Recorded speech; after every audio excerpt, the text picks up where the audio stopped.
இங்க ஒன்றும் அம்மா பற்றி அதிகமா தெரிஞ்சவங்க இருக்க மாட்டாங்க அப்படின்னு தான் நினைச்சேன். 71 மன்றம் இருக்குன்னு கேள்விப்பட்டு ஆச்சரியப்பட்டு போனேன். அது மட்டும் இல்ல, இந்த சக்திகள் பேசுகிற பேச்சில இருந்து அம்மாவனுடைய எதிர்பார்ப்பு என்ன, அம்மாவனுடைய கருணை என்ன என்பதை அனுபவித்து அந்த வார்த்தையில அம்மான்ற அந்த பாச உணர்ச்சியை பார்த்தேன். ரொம்ப தூரம் இருக்கிறதுனாலதான் உங்களுக்கு ரொம்ப அம்மா கிட்ட பாசமும் பக்தியும் அதிகமா இருக்குதுன்னு நினைக்கிறேன். தொடர்ந்து 2 நாள் புறப்பட்டு வந்து நீங்க எவ்வளவு சிரமப்பட்டு அம்மா கிட்ட ஒரு பாத பூஜை பண்றதோ தரிசனம் பண்றதோ எவ்வளவு கஷ்டம் என்பதை வந்த பிற்பாடு தான் நான் நினைச்சு பாக்குறேன். 2 நாள் பயணம் வந்து இவங்கெல்லாம் பெருசா இருக்கு. இதெல்லாம் தாண்டி நீங்க வர்றீங்கன்னு சொன்னா அம்மா அவங்களுக்கு ருசியை கொடுத்துருக்கா.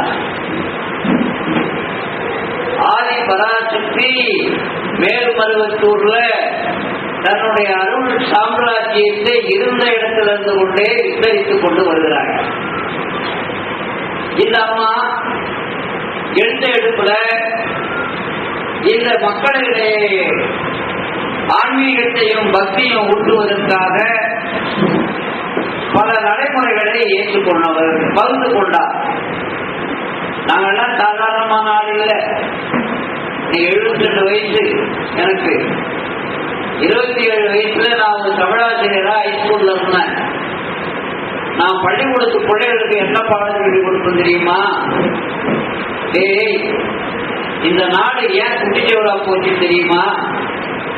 அமெரிக்காவை பாரு, ரஷ்யாவை பாரு, ஜப்பானை பாரு, இப்படியெல்லாம் வளர்ந்துருக்கான். ஆனா நாம இன்னும் பின்தங்கி இருக்கோம். என்ன காரணம் இருக்கு? இந்த கடவுள், கோயில், மதம், இது 3 இருக்கிற வரைக்கும் இந்த நாடு உருப்படாதுடா. அதனால்தான் ஒரு கவிஞர் பாடினாரு, ஸ்ரீரங்கநாதனையும் தில்லை நடராஜனையும் பீரங்கி வைத்து பிளக்கும் நாள் என்னாலோன்னு ஒரு கவிஞர் பாடினாரா. கவிஞரு பாடினாருடா. அப்படிப்பட்ட ஒரு காலம் வரணும்டா என்று எங்க ஹைஸ்கூல் பிள்ளைகளுக்கு தமிழாசிரியர் இருந்த போது பாடம் சொல்லி கொடுத்தேன் நானு. அப்படிப்பட்ட ஒரு நாத்திக உணர்வு இருக்கிறவனை மட்டம் தட்டி புதிய புதிய அனுபவங்களை எல்லாம் மேல்மருவத்தூர் மண்ணில் வச்சு எனக்கு ஆதி பராசக்தி உணர்த்தினார். ஆதி பராசக்தியே திருத்த வேண்டிய கேசு நான். ஆதி பராசக்தியாலேயே திருத்தப்பட்ட கேசு நான். காரணம் அனுபவம் இல்லை. அனுபவப்பட்டவங்க சொன்னதை கேட்கல. தமிழ்நாட்டில் நாஸ்திகம் பரவுவதற்கு எங்களை போன்ற தமிழாசிரியர்கள் ஒரு முக்கிய காரணம். அதெல்லாம் இப்ப பேசுறதெல்லாம் இப்ப அம்மா என்ன பண்ணிச்சு, கொஞ்சம் கொஞ்சமா என்னென்ன சலாவுக்கு பேசலாம்னா அந்த மண்ணை வச்சா போதும். மண்ணை வச்சா போதும். ஆதியில அம்மா என்ன பண்ணா, அருள்வாக்கு என்கின்ற முறையை வைத்துக் கொண்டார். ஆதி பராசக்தி அவதாரமா வந்திருக்கா, அடிகளார் என்ற அவதாரமா வந்திருக்காங்கிற உண்மை எங்களுக்கு லேட்டா தான் புரிஞ்சுக்கணும். எங்களுக்கு லேட்டா தான் புரிஞ்சுது. காரணம், நாங்கெல்லாம் நாத்திகம் பேசிட்டு வந்தவங்க. அது எப்படி பங்காளர்களால் ஒருத்தர் மனசுல இருக்கிறத புட்டு புட்டு சொல்லி விடுறாரு என்பதை சோதித்து அறியணும்னு போனவன் நான். அதுக்கப்புறம் அம்மா என்னென்னவோ சொன்னா, நீ உத்தியோக உயர்வுன்னு எங்கேயோ அலையிறா, இந்த வாடா தரலன்னு சொன்னான். அதுதான் என்னை இழுத்தாது விட்டு வந்தா ப்ரமோஷன் கிடைக்க போறது. அதுக்கப்புறம் எத்தனையோ அனுபவ பாடங்கள்.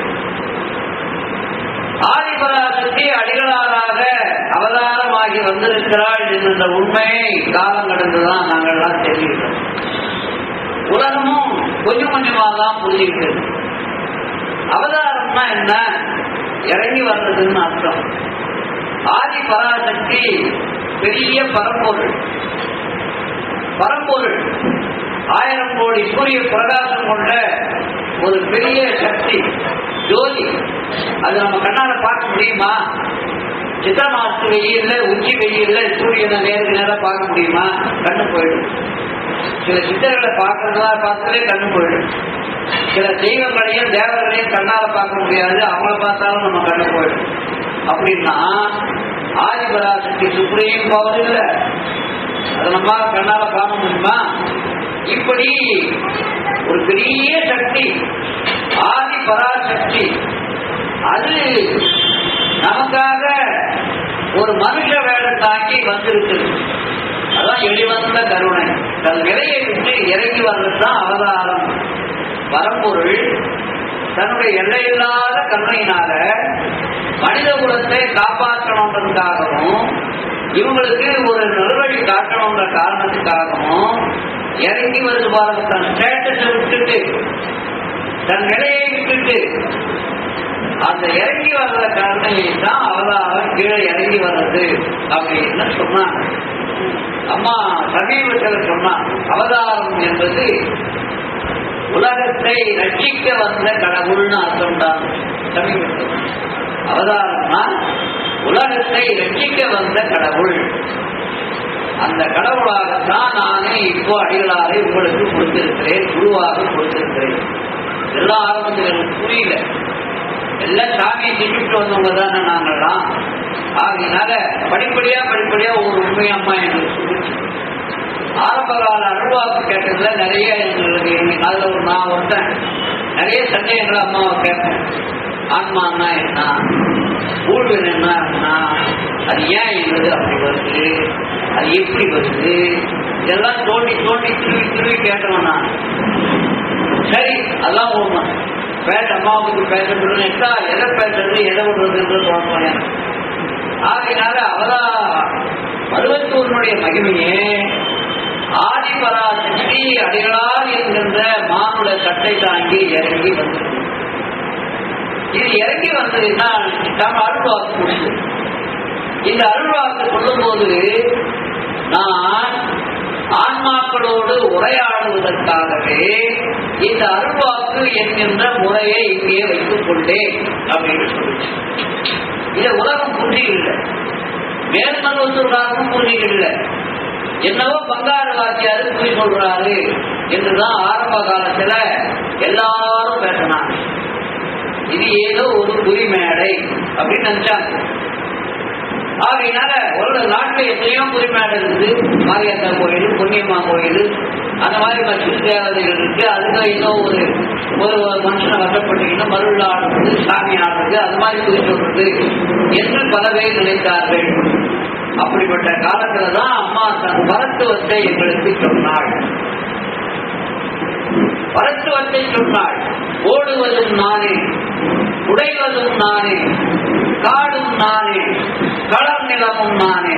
தன் மருத்துவத்தை சொல்ல கீதையில சொன்னா இல்ல, பைத்தியகாரா கொல்வது யாருன்னு நினைக்கிற, கொல்லப்படுவது யாருன்னு நினைக்கிற, நீயா கொல்ல போற என்று கேட்டாங்க இல்லையா பகவான் அன்னைக்கு அர்ஜுனனை பார்த்து. கொல்வதும் நானே, கொல்லப்படுவதும் நானே அப்படின்னு சொன்னா இல்ல. அதே மாதிரி அம்மா இங்க சொன்னா, தான் தான் பிரம்மம், தான் தான் பரம்பொருள், ஆணிகையிலும் சல்லிகையிலும் இல்லாமலே மரம் வளர்ப்பவள் நான்டா அப்படின்னு சொன்னா. அதெல்லாம் நாங்கள் அப்பொழுது உலகத்துக்கு சொல்லும் போது எங்களை கேலியாக பார்த்தார்கள், கிட்டலாக பார்த்தார்கள். பின்னாலாக ஆதிபராசக்தி சென்றால் தீனூர்லாம் நான் நினைச்சேன். மருவத்தூர்ல இருக்கிற ஒருத்தனே அம்மா கிட்ட வந்து அருள்வாக்கு கேட்டான், நீ ஆதிபராசக்தியா இருந்தா என் கையில என்ன வச்சிருக்க சொல்லு பார்க்கலாம் அப்படின்னு கேட்டான். அம்மா சொல்லுச்சு, நீ எது கையில வச்சாந்தியா அதுக்கு உன் கையில இல்லடா மகனே, எடுத்த கையை திறந்து பாருடா மகனே. கையை திறந்து பார்த்தான். இவன் எட்டு வந்தது ஒரு சின்ன மரக்குச்சி. இப்ப கையை திறந்து பார்த்தா ஒரு கொடுங்க கருந்து கொடுக்குறீங்க ஓய்வு கொடுக்குறீன்னு கொண்டு தயாரா இருக்குது. ஒரு சக்தி தூக்கி போட்டான். எதிர்ந்த அவன் அம்மா என்ன பண்ணிச்சு, அவன் தலைமுடியை பிடிச்சி ஒரு 3 சுத்தி அப்படி உதறிட்டு கையை காமிச்சுது. எத்தனை நாளாடா மகனே இதை உன் மண்டையில வச்சிருக்கிறேன்னு கேட்டுச்சு. என்னடான்னு பார்த்தா கையில உள்ளங்கையில களிமண். எத்தனை நாளா இதை உன் மண்டையில வச்சிருக்கிறடா அப்படின்னு கேட்டுட்டு கையை காமிச்சது களிமண். அப்புறம் சொன்னது, இன்று முதல் உனக்கு தெய்வ சிந்தனையை கொடுக்கிறேன் போ. தெய்வ சிந்தனை வர்றது கூட அவர் அருள் வேணும். அவர் நினைச்சா ஒரு செகண்ட்ல ஒருத்தனை மாற்ற முடியும். அவர் நினைச்சா ஒரு செகண்ட்ல ஒருத்தனை மாற்ற முடியும். ஆனா ஏன் எல்லாருக்கும் இப்படி ஒவ்வொருத்தரும் காட்டணும்னு அவன் வேணான்னு இருக்குது. ஒவ்வொருத்தனுக்கும் உடனுடனே ஆதிபராசக்தி நேரடியா வந்து நிரூபிச்சு காட்டணும்ன்ற அவசியம் இல்லை. அது உணர முடியாதபடி அவனுடைய கர்ம வினைகள் கருது. உணர்ந்து கொண்டு திட்டம் போதாம எங்களுக்காவது அம்மாவுக்கு செய்யணும் முடியுதா? மாயை தடு, பாசபந்தம் தடு. ஆகையினால இவருடைய அழகெல்லா விளையாட்டுகளை பார்த்து நம்ம ஆனந்தப்படலாம். அவளை அடையணும்னா அவளால் தான் அவட்டால் வணங்க முடியும். ஆகையினால அம்மா சொன்னா தெய்வ சிந்தனையை இன்று முதல் உனக்கு கொடுக்கிறேன் போட அப்படின்னு சொல்லிச்சு. இப்படி எத்தனையோ பேர் என்னென்னவோ கேள்வியெல்லாம் கேட்டான், என்னென்னவோ கேள்வியெல்லாம் கேட்டான். நீ ஆதிபராசக்தியா இருந்தா இப்போ வந்து உட்கார்ந்துங்கிறிய, இப்போ நீ அருள்வாக்கு சொல்றிய, அப்போ உலகத்துல மற்ற காரியங்கள்லாம் எப்படி நடக்கும்? நியாயமான கேள்விதானே. அதுக்கு அம்மா சொல்லிச்சு, அதையெல்லாம் சொன்னா அவன் மூளைக்கு எட்டாதடா. என்னுடைய கோடிக்கணக்கான கூறுகள் இந்த பிரபஞ்சத்தை நடத்தி கொண்டிருக்கிறா, அதெல்லாம் நடைக்கு எட்டாததா சொன்னா அப்படின்னு அம்மா சொன்னா. பாச்சராயர் ஒரு பெரிய யாகம் பண்ணாராம் காசியில. அது யோகினிகளை புகழ்ந்து செய்கிற யாக பூஜை. அது 64 கோடி யோகினிகளை திருப்தி பண்றதுதான். அப்போ சில பேர் அவரை மட்டம் கட்டுதான் கேட்டாங்க. 64 கோடி யோகினிகளையும் சேர்த்து நீ யாகம் பண்றிய, அந்த 64 கோடி யோகினிகள் பேர் தெரியுமா உனக்கு அப்படின்னு கேட்டாங்க. பாஸ்கர் ராயரு அப்படி ஒரு கணம் இருந்தாலும் சொல்லுடான்னு காதுல இருந்து ஒரு குரல் எழுதிடாருந்தாலும் உட்காந்து எழுதுறாங்கன்னா மாடல அதுக்கு ஒரு 10 எதிரில் இருந்த ஒரு யோகி குங்குமானந்தம்னு. அப்பதான் சொன்னாங்க, டேய் தேவி தோல்ல உட்காந்துன்னா அவங்க பேரெல்லாம் சொல்லி கொடுத்துருக்காடா அப்படின்னு. அவளுக்கு 64 கோடி யோகினிகள் பெயர் சொன்னா கூட அதை எழுதி போட்ட திறமை இல்ல, முடியல, தோற்று போனார்கள். அது மாதிரி ஆதி பராசக்தி ஒன்றாயிருந்த பிரம்மா தன்னை சிவன் சக்தி என்று பிரித்துக் கொண்டு அந்த சிவன் சக்தி என்றதில் இருந்து கொண்டு அதுக்கப்புறம் பிரம்மா, விஷ்ணு, ருத்ரன், மகேஸ்வரன், சதாசிவன் என்று 5ஆக பிரித்துக் கொண்டு அந்த 5 பேருக்கும் ஜோடியாக பிரம்மாவுக்கு சரஸ்வதி, என்ன விஷ்ணுவுக்கு மகாலட்சுமி, அதுக்கப்புறம் ருத்ரனுக்கு ரௌத்ரி, அதுக்கப்புறம் மகேஸ்வரனுக்கு மகேஸ்வரி, சதாசிவனுக்கு மனோமணி என்று தன்னை பிரித்துக் கொண்டு 33 கோடி தேவகணங்களாகவும் நவகிரகங்களாகவும் யோகினிகளாகவும் பைரவர்களாகவும் பைரவிகளாகவும் இப்படி பிரிவர் பிரபஞ்சத்தில் தன் சக்தியை பல்வேறு விதமாக பிரித்துக் கொண்டு விளையாடுகிறான் என்ற ஒரு உண்மைய ஒரு வரியில் அம்மா சொன்னான். அதெல்லாம் சொன்னா ஒரு மூளை எட்டாதுதான். என்னுடைய கோடிக்கணக்கான கூறுகள் இந்த பிரபஞ்சத்தை இயக்கிக் கொண்டிருக்கின்றன என்று அம்மா அன்னைக்கு சொல்லி காட்டினார். ஆகையினால எதற்காக அவதாரம் என்பது 5 வயசுக்கு உதவும் 10 வயசுக்கு உதவாது. அது ஒரு யுகத்தை ஒட்டி வரும். இதுவரைக்கும் வந்த அவதாரங்கள் எல்லாம் எங்கள் தாக்கும் கடவுளான விஷ்ணுவனுடைய கூறுகளாகத்தான் இந்த அவதாரங்கள் வந்தது. நான் தசாவதாரம் 10 அவதாரத்தை நாம தசாவதாரம் சொல்றோம். பாகவம் 24 அவதாரம் சொல்லுது. இவ்வளவும் விஷ்ணு தன்னை பிரித்துக் கொண்ட அவதாரமா வந்ததுதான். விஷ்ணுவையே தன்னுடைய கூறாக கொண்டவள் ஆதிபராசன். நான் தெய்வங்கள்ல நான் பேரம் பார்க்கல, எப்படின்னு சொல்லிட்டு அந்த பரம்பொருள் எப்படி தன்னை பிரித்துக் கொண்டு விளையாடுகிறது அப்படிங்கிறதுக்காக பெரியவங்க சொல்ற சாஸ்திரத்தை சொல்றாரு. ஆகினால மகாவிஷ்ணுவே இவருடைய கூறுன்னு சொன்னா அப்ப இவ யாரு? எல்லாம் அந்த முழு முதல் பொருள் பரம்பொருள் வேதம், வேதங்களும் உபனிஷத்துகளும் எதை பிரம்மம் என்று சொல்லுகின்றனவோ, எதை பரபிரம்மம் என்று சொல்லுகின்றனவோ அந்த பரபிரம்மம் தான் வந்து மருவத்தூர்ல விளையாடினார். இந்த உண்மையை புரிஞ்சுக்கிறதுனா மருவத்தூரை பற்றி நம்மால யாராலையும் புரிந்து கொள்ள முடியாது. அம்மா விளையாடி கொண்டிருக்கிறாள். அவளை அனுபவிக்கலாமே தவிர அவளை ஆராய்ச்சி பண்ணி ஒன்றும் புரிஞ்சிக்க முடியாது. அதனால்தான் எங்க அனுபவத்தை வந்து நான் சொல்றேன். எத்தனையோ பேர் வாய்மொழியிலேயே நோய்களை தீர்த்தார். இந்த அருள்வாக்கிலேயே வந்து உட்கார்ந்தான். இந்த அவதாரம் இருக்கு 3ஆம் நோக்கம். ஒவ்வொரு அவதாரத்துக்கும் ஒரு நோக்கம் இருக்கும். ராமகிருஷ்ணரும் அவதாரமாக தான் வந்தாரு. அப்போ ஆங்கில மோகம் பரவி இருந்த காலம். தெய்வ நம்பிக்கை இந்துக்களுடைய தெய்வ நம்பிக்கை எல்லாம் மோசம், முட்டாள்தனம், மூட நம்பிக்கை என்று இருந்த காலத்துல ராமகிருஷ்ணன் வந்தாரு. தான் பெற்ற தெய்வீக அனுபவங்களை எல்லாம் சொன்னார். தான் பெற்ற தெய்வீக அனுபவங்களை தான் அவர் சொன்னார். ஆனா இந்தம்மா ஆதிபராசக்தி லட்சக்கணக்கான பேருக்கு லட்சக்கணக்கான தெய்வீக அனுபவங்களை கொடுத்தவர். எந்த அவதாரமும் இந்த மாதிரி விளையாடுறது இல்லை. ஒரு தெய்வ காட்சி வரணும்னா சுலபத்துல வந்துடாது. சாதனை பண்ணணும், பயிற்சி பண்ணணும். 12 வருஷம் லலிதா சகஸ்ரநாமத்தை படிச்சா அம்பாள் ஏற்றுண்டான்னு ஒரு அடையாளம் சொல்லிடுவாங்க. பெரியவங்க சொல்லிடுவாங்க. முதல்ல ஒரு பள்ளி ஏறணும், அம்பாள் ஏற்றுண்டாள்னு அர்த்தம். ஒரு மந்திரமும் படிக்கல, ஒரு சாதனையும் பண்ணல, ஒரு பக்தியும் வளர்த்துக்கல. அப்படிப்பட்டவனுக்கெல்லாம் பல தெய்வீக அனுபவங்களை கொடுத்து கொண்டு வருகிற இடம் மேல்மருவத்தூர். காரணம் என்னன்னா இன்னைக்கு சமுதாயம் ரொம்ப மட்டமா போயிருக்கு. ஆகவே இன்னைக்கு அவளே இறங்கி வர வேண்டிய ஒரு காலகட்டம். அதனால அப்பப்போ தன்னுடைய பரம்பொருள் தன்மையை அம்மா அப்பப்போது உணர்த்தி கொண்டு வந்தாள். அதை மட்டும் நாங்க நோட் பண்ணி வச்சுக்கிட முடிஞ்சது. அதுதான் உங்களுக்கு சொல்ல நான் ஆசைப்படுறேன். எனவே ஆதி பராசக்தி என்கிற பரம்பொருளே வந்து விளையாடி கொண்டிருக்கிறது. அது அடிகளால் இருக்கின்ற மானுடம் தாங்கி விளையாடி கொண்டிருக்கிறது. அது மனித சட்டை போட்டுக்கொண்டு வந்து விளையாடி கொண்டிருக்கிறது. இந்த அவதாரம் ஏன் சொன்னா அருள்வாக்கல, மகனே இதை எங்கு பார்த்தாலும் கொலை, கொள்ளை, கற்பழிப்பு, அராஜகம் என்ற போக்குகள் வளர்ந்து கொண்டு வருகின்றன. ஏன்? தீய சக்திகளினுடைய ஆதிக்கம் பெருகிவிட்டது.